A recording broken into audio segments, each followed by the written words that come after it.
Дуугүй жүжиглэлтийн хаан Чарли Чаплин. Дэлхийн урлагийн түүхэнд фантомын буюу дуугүй жүжиглэлтийн хаан хэмээн алдарсан Английн алдарч жүжигчин, найруулагч, хөгжмийн зохиолч Чарльз Спенсер Чаплин 1889 оны 4-р сарын 16-нд Лондон хотноо мэндэлжээ. Чаплины эцэг эх нь хөгжмийн театрт жүжигчин байсан учраас тэрээр багаасаа урлагт ойр өссөн төдийгүй хувь заяанд нь онцгой нөлөөлсөн гэдэг.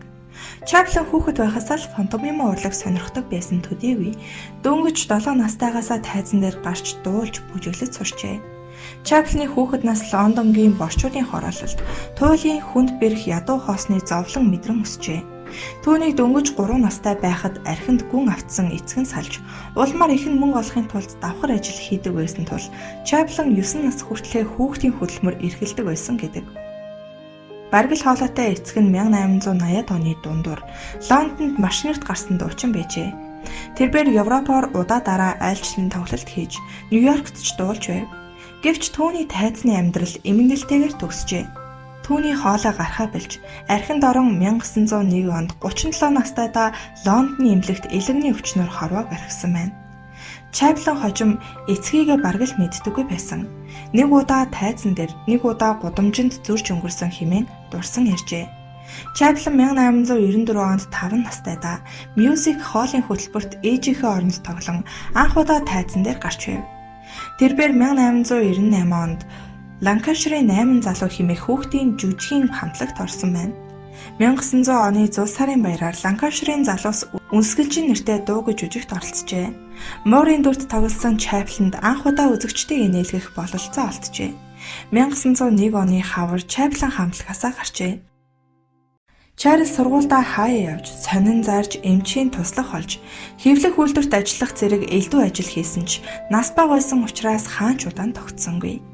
Түүний ээж нь сургуульд сургах сонирхолтой байсан ч Чаплин аль хэдийнэ жүжиглэх урлагт дадагдсан байлаа.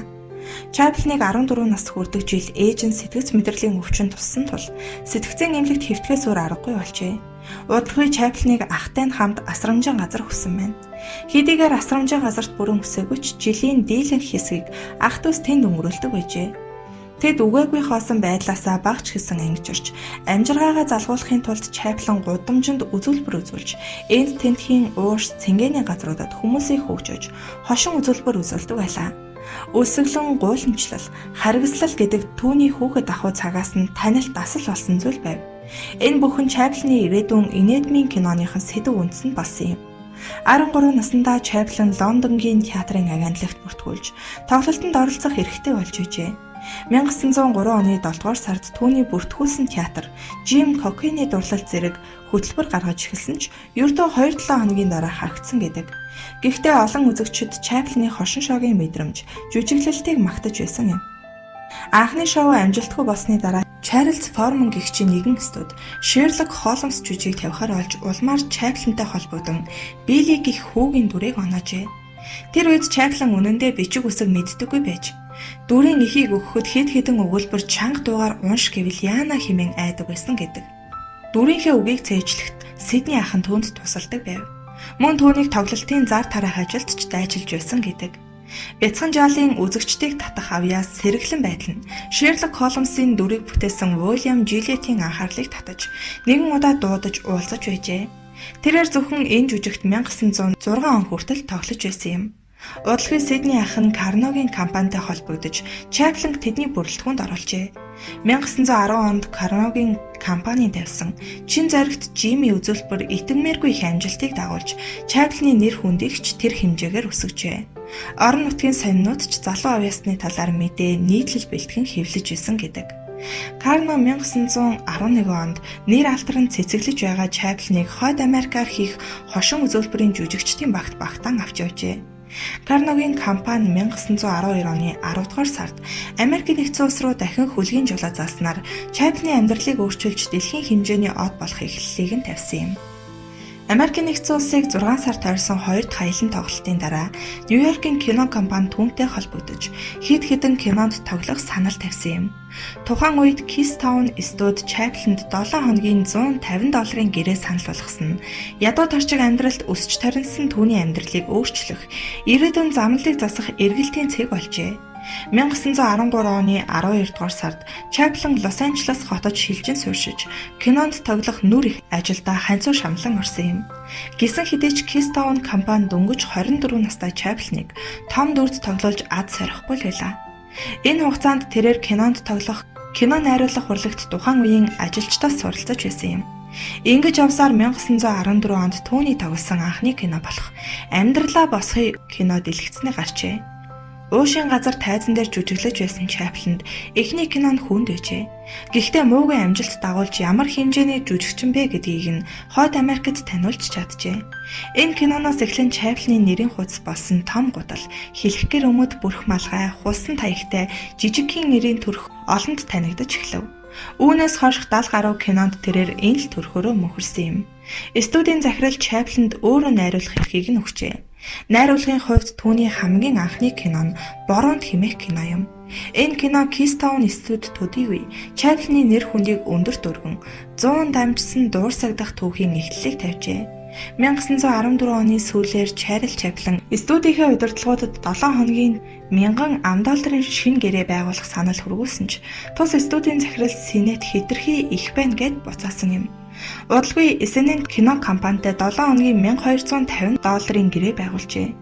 Ингээд тэнүүлж Чаплингийн тухай цуврал кино хийж өөрөө найруулан гол дүрдэн тоглосон байна. 1915 онд дэлгэцэнд гарсан энэхүү кинонд орон гэргүй хэсүүчилж тааралцсан ажиллаа хийн ам зуулгын 5.100 олж байгаа тухай гардаг. Үнэн дээр уг кино Чаплины жинхэнэ амьдралыг харуулжээ. Түүний нэр хүнд тэнгэрт зайлсан байлаа. Чаплины зурагт хуудас рекламууд хаа сайгүй тарч түүний дүр бүхий тоглоомнууд ч худалдаанд гарсан юм. SNN-тэй байгуулсан богино хугацааны гэрээ 1915 оны сүүлээр дуусгуур болоход түүнд гэрээний нэмэгдэл болгож $15,000 нэмэлт урамшуулал олгожээ. 1916 онд Mutual Studio түүнтэй жилийн $170,000 гэрээг байгуулснаар оршин буй цаг үеийнхээ хамгийн өндөр үнэлгээтэй жүжигчнэр тодорсон билээ. Тухайн үеийн нийгэм болон хэвлэл мэдээллийн хэрэгслүүд энэ мэдээг сонсоод шоконд орж байсан гэхэд хэлсдэхгүй. Чаплин зөвхөн кинонд тоглоод зогсохгүй. Кино ертөнцийн хөгжилд асар үнэтэй хувь нэмэр оруулжээ. Уран бүтээлийн талаар бие даахаар шийдэж 1918 онд Холливуудад хувийн студи байгуулж 1919 онд Figfar, Douglas Griffith нарын хамт United Artists студийг үндэслэн байгуулсан байна. 1922 он хүртэл Чаплин өөрийн гэсэн байшингүй түрээсийн байр зочид буудал клубт амьдардаг байв. 1922 онд Beverly Hills 40 тасалгаатай кино танхим бүхий өөрийн байшинг бариулжээ. Түүний бүтээсэн аянчин хотын гэрэл, орчин үе зэрэг олон бүтээл кино урлагийн түүхийн хуудаснаар тодор тэмдэглэгдэн үлдсэн юм. Түүний анхны хайр нь Хэти Келли гэдэг жүжигчин бүсгүй байв. Тэд богинохон хугацаанд холбоотой байж байгаад удалгүй Чаплин Эдна хэмээх бүсгүйд сэтгэл алдарсан ч түүнтэйгээ гэрлээгүй аж. 1918 онд Чаплин 29 наснда Mildred Harris гэдэг жүжигчин бүсгүйтэй хурмаа хийж хүүтэй болжээ. Тэдний амьдрал 3 жил үргэлжилжээ. Удалгүй Чаплин Lita Grey сэтгэлтэй болсон байна. Lita Grey түүний хэд хэдэн кинонд тоглож уран бүтээлийн хамтын ажиллагааг эрхлэлээр дуусжээ. Харин 2 дахь удаагийн гэрлэлт нь Чаплинд бас л аз жаргал авчирсангүй. Үнэн дээр Чаплингийн кинонд нь тоглож 2 хүүхдийг нь гаргасан Лита дэндүү тооцоотой нэгэн байж байнгын хэрүүл маргаантай байсан тэд салах дээрээ тулахад эхнэр нь 42 хуудас өргөдөл бичиж шүүхэд өгсөн гэдэг. Үүний үр дүнд Лита баггүй хөрөнгө салгаж чаджээ. Гэхдээ тэд салсан хойноч Lita Grey Чаплины кинонд тоглож байсан байна. Чаплины гэр бүлийн харьцаа Америкийн нэгдсэн улсад маргаан мэтгэлцэн дагуулсаар байлаа. Гэр бүлийн харьцаа нь тогтворгүй, төлөвшөөгүй бие хүн гэсэн ойлголт олон нийтэд тархан хэвлэл мэдээллийн хэрэгслүүд ч түүний энэ байдлыг зүгээр өнгөрүүлээгүй юм. Тэрээр улс төрийн байр суурь социализмын талаарх бодлоо нийн үгүй хэлж эхэлсэн. Олон хүний дургуутслыг төрүүлж байлаа. Чарльз Чаплин фашистын Герман Адольф Гитлерийн байр суурийг илт эсэргүүцэж, инх тайван байдлыг тогтоох тухай ярьж байснаа уран бүтээлдээ тусгаж олон нийтэд хүрэхээр эртнээс төлөвлөд байжээ.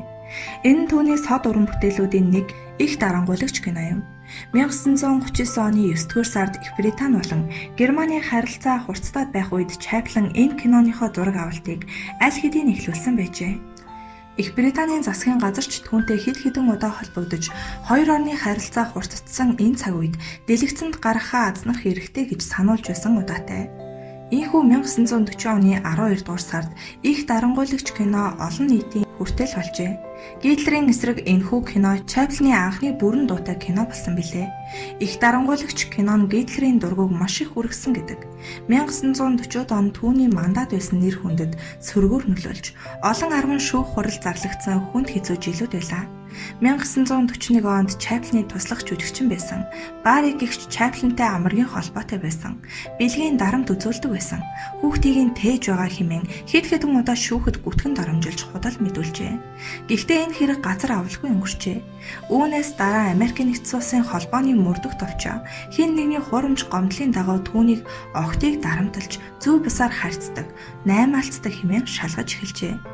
1943 онд Америкийн Newsweek сэтгүүл Чаплины хүн амны хэрэгт сэжиглэн байгаа тухай шуугиан тарьсан мэдээлэл нийтэлжээ. 1944 онд өмнө нь зарга үүсгэж байсан Барри дахин шүүхэд хандлаа. Тэрээр өөрийн хүүхдээ Чаплины хүүхэд мөн болох тухай гомдол гаргаж шүүхэд дахин дуудав. Жил гаруй хугацаанд үргэлжилсэн шүүх хуралдааны явцад хүүхдийн цусыг шинжилж үзэхэд Чаплинтай цусан төрлийн холбоогүй болох нь тогтогдсон билээ. Хэдийгээр Чаплины энэ хэрэг хаагдсан ч шар хэвлэлүүд түүнийг зүгээр орхиогүй юм. Дээрээс нь холбооны мөрдөх товчооч мөрдөн шалгах ажиллагаагаа үргэлжлүүлсээр байжээ.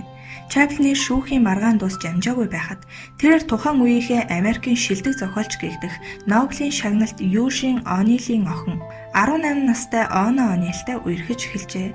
Тухайн үед 54 настай байсан түүнд Оно ухаангүй дурласан байснаа 1980-ад оны дундуур нэгэн сэтгүүлчд дурссан байдаг. Чаплин түүнтэйгээ насан эцлэг хүртлэх хамт амьдарсан юм. Тэд 18 жилийн хугацаанд 9 хүүхдийн эцэг их болцоожээ. Хамгийн бага хүүхэд нь гарах үед Чаплин 70 нас хүрчихсэн байсан гэдэг. Хэвлэлийнхний удаа дараагийн дайралт эхнэр рүү нь хандсан мэдээллээс Чаплин эхнэрээ байнга хамгаалж өмөрсөр байсан. Түүний сэтгэлийг татсан эмэгтэй гэдгийг улам бүр нотолдог. Чаплины сэтгэл санаа туйлын хүнд байсан ч түүний хийж бүтээх их хүсэл тэмүүллийг нь унтрааж чадаагүй юм.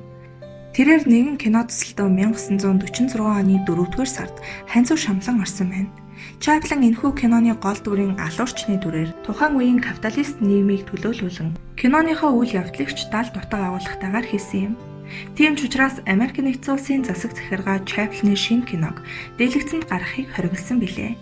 Учир нь тэртээ тэргүй үзэл сурталын томоохон дайн дэгдээгээд байсан Америкт энэ кино гарвал дотоодын зөрчил нэмэгдэнэ гэж үзсэн тэр байжээ. Шинэ кинон дээр ажиллаж байхад нь ч холбооны мөрдөх товчоо аль хэдийн хэрэг үүсгэж мөрдөн шалгах ажиллагаа эхлүүлсэн байжээ. Холбооны мөрдөх товчоо Америкийн олон нийт түүний коммунист үзлийг дэлгэрүүлэгч гэж шүүмжилж байсан ч Чаплин үзэл бодол дээрээ хатуу зогсож тэдний хараан зүгтэг коммунизмыг илтээр дэмжсээр байсан юм. Энэ цаг мөчид Америкийн нэгдсэн улсын томоохон улс төрчид тэр дундаа Миссисипи мужаас сонгогдсон Джон Ранкин Чаплиныг Америкийн нэгдсэн улсаас гаргах талаар лобби явуулж ирсэн гэдэг. Тийм ч учраас Америкийн нэгдсэн улсын Конгрессийн танхим үүнийг авч хэлэлцэн Чаплиныг залуу үед буруу үлгэр дуурайлал үзүүлж байгаа гэдэгдэр саналаа нэгтгэсэн юм. Маргаан дагуулсан шинэ уран бүтээл улс төрийн байр сууриасаа шалтгаалan олон нийтийн итгэлийг алдаад байсан цаг үед Чаплин дараагийн уран бүтээлтэд оров. Түүний шинэ уран бүтээл нь Эдвардын үеийн Английн залуу балетчны тухай өгүүлэх бөгөөд үүгээрээ өөрийгөө төлөөлүүлэн намтарчсан байдлаар киногоо найруулсан юм. Нэр түр хэмээх киноны зохиолыг тэрээр 3 жилийн турш боловсруулсны эцэст 1951 оны 11-р сард зураг авалтаа альбом ёсоор эхлүүлжээ. Чаплин уг кинондоо тухайн үеийнхээ чамгийн нэр хүндтэй гэгдэх Блум болон Китон нарыг тоглосон нь маш зөв сонголт байлаа. Мөн түүнчлэн түүний хүү Сид уг кинонд тоглосон кино сонирхогчдын анхаарлыг татаж байсан юм. 1952 онд дэлгэцэнд амилсан уг кино Америкийн нэгдсэн улсад төдийлөн амжилт олж чадаагүй ч Америкийн нэгдсэн улсаас гадна зах зээлээс 7 сая $7 ашгийг олж чадсан билээ. Чаплин анхны Оскарын шагналыг 1929 онд хүртсэн бол 1952 онд тоглосон анхаарлын төвд киногоороо 20 жилийн дараа дахин Оскар хүртжээ. 1952 онд холбооны мөрдөх товчоо түүний улс төрийн байр суурь, гэр бүлийн амьдрал зэргийг нь нарийн мөрдсөний үндсэн дээрээс Америкийн нэгдсэн улсын Калифорни мужийн шүүхэд нэхэмжлэл гаргасан юм. Уг нэхэмжлэл Чарльз Чаплиныг Америкийн нэгдсэн улсын нутаг дэвсгэрээс гаргах тухай асуудлыг хүндсэн байлаа. Яг энэ цаг үед Америкийн нэгдсэн улсын шар хэвлэлүүд түүнийг зүгээр өнгөрүүлсэнгүй. Гэвч нэгэн цагт магтаал амжилтанд умбуулж байсан тэднээс Чаплин гүмөрөх сонин хэвлэл цөөхөн байсан юм. Ийхүү бүтэн жил гаруй хугацаанд шүүхээр хилэлцсэний эцэст түүнийг Америкийн нэгдсэн улсын нутагт дэвсгэрээс гаргах шийдвэрийг гаргасан билээ. Би гагцхүү Америкт алдар нэрийн оргилд хүрсэн. Оргилд хүрэхийн тулд асар их хөдөлмөрлсөн.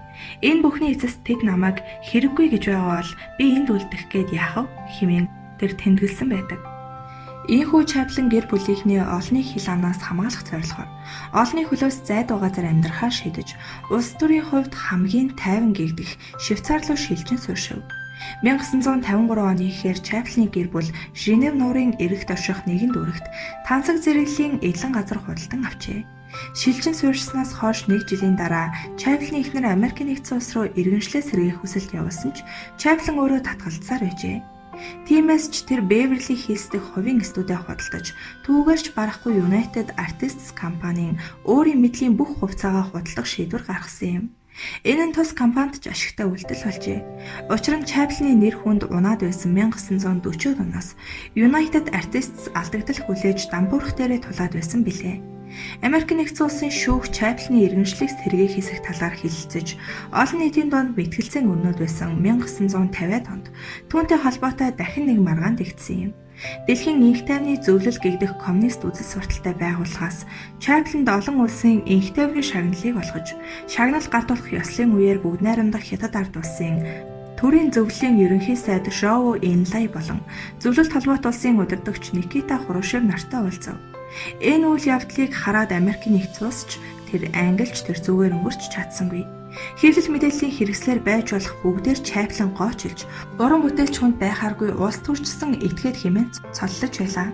Улс төрийн нөхцөл байдал тун таагүй байсан Эдрит цаг үед тэрээр Европт анхны киногоо хийхээр зоригложээ. Нью-Йоркийн хаан нэртэй уг кинонд Нью-Йоркийг эзэн тулсаа болгож байгаа өөрийгөө хаан гэж цолсон даржин этгээдийн тухай өгүүлдэг.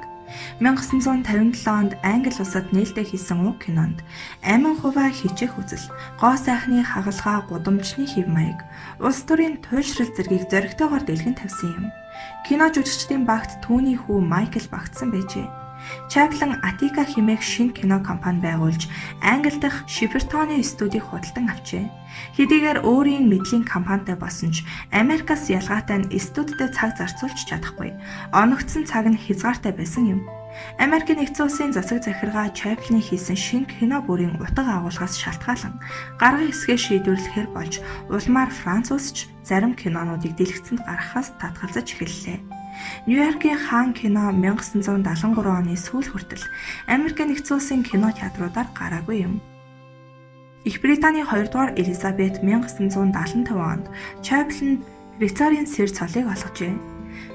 Дэлхийн кино урлагийн түүхэнд өөрийн нүр их хөдөлмөрөөрөө хизээч нуршгүй өндөр цамхгийг босгож чадсан Оскарын 2 удаагийн шагналт 11 хүүхдийн эцэг Британий уугуул иргэн Чарльз Спенсер Чаплин 1977 оны 12 дугаар сарын 25-нд 100 сарын баярын өдөр 88 наснда ертөнцийн мөнхөсийг үзүүлжээ.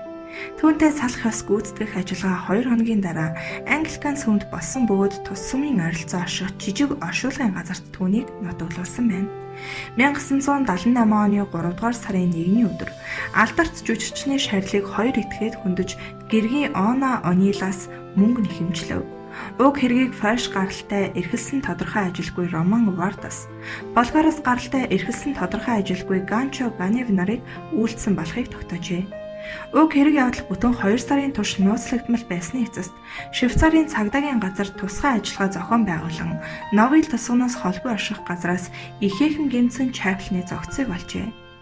Түүнийг тонолчдод сэргийлэх үүднээс бетоноор битүү хужиж, уушны чулууг нь өөрчилсөн юм. Түүний дүр төрхийг мөнхөлж өргөн чөлөөгөө нэрлсэн газар дэлхийн өнцөг боломборт бий. Чаплины өсч төрсөн Лондон хотын захиргаа 2010 онд түүнийг Лондоны хамгийн алдартай иргэн хэмээн өргөмжлөн Чарльз Чаплины замнал нэртэй үзэсгэлэн музейн цогцлборыг нээсэн юм. Түүнчлэн Лестер хотын төв талбайд түүний хөшөөг 1981 онд босгож талбайд тийш хөтлсөн замыг Чаплины зам хэмээн нэрлэжээ. Чарльз Чаплины амьсгал хураах хүртлээр 24 жил амьдарсан Швейцарын Корсиес суур Виви дэх эдлэн газрыг гэр мүзей болгон тогтжуулж байгаа бөгөөд 2016 онд ашиглалтанд оруулжээ. 2011 оны 4-р сарын 15-ны өдөр хайлтын системийн Google компани өөрийн нүүр хуудсандаа Chaplin-ы дүрсийг байрлуулж, түүний мэндэлсний 122 жилийн ойг дурсжээ. 1981 онд зөвлөлт талбайд улсын одон оромж Людмила Каричкина шинэ од нийлүүлж түүнийг 3623 Chaplin хэмээн нэрийджээ. 1980 онд IBM компани шинэ компьютерийнхээ сурталчилгаанд Chaplin-ы дүр төрхийг ашиглав. Дэлхийн 150 улсын шуудангийн компани өөрсдийн маркандаа Chaplin-ы дүрсийг мөнхөлсөн гэсэн судалгаа бий. Францын нийслэл Парис хотод Chaplin-ы нэрэмжит хүүхдийг ивэх сан байдаг бөгөөд хүүхдийн эрхийг хамгаалах төвчшгүй хөдөлмөрөөс урьдчилан сэргийлэх чиглэлээр үйл ажиллагаагаа явуулдаг.